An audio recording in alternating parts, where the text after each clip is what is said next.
Ubay-ubay gayud ang nag-atang sa blood moon o total lunar eclipse kagabii. Mga photographers nag-iyahay pag-flex sa social media sa ilang mga kuha. Siluan meron din na sa report.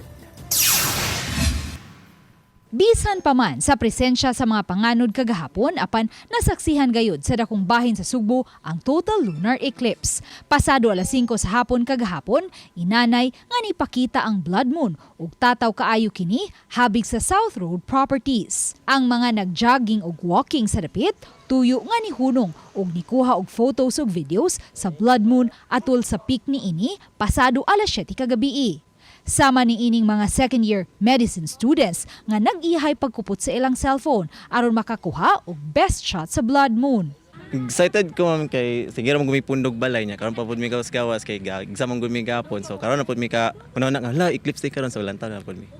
Kay nitanyag og libreng viewing ang Visayas Pag-asa Regional Services Division, gidag sa usab kini sa mga batan-on ug mga astronomy enthusiast. Sa mga sayong naabot, siyempre, nahatagan sila og kahigayunan nga makagamit sa gimontar nga telescope sa Visayas Pag-asa. Samtang sa social media, giflex usab sa mga photographers ang ilang artistic shots sa blood moon. Sama ni ining kuha ni Christian Paul Alicer sa Lapu-Lapu City.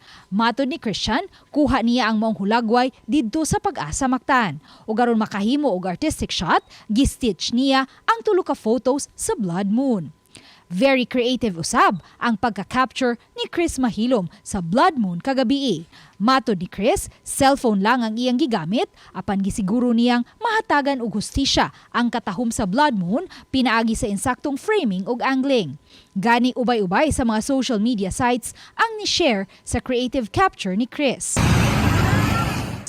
Sa Tagbilaran City Port, nagtapok usab ang mga tao aron masaksihan ang total lunar eclipse. Ubay-ubay usab ang nagkuha og hulagway sa blood moon gamit ang ilang cellphone. Katapusan nga nasaksihan ang total lunar eclipse sa Bohol niadtong November 8, 2022. Niadtong September 7, 2025, pakyas kining nakitaan tungod sa daotang panahon. Uban ni Cleofer Lumayag, Luan Mirondina, Balitang Bisdak.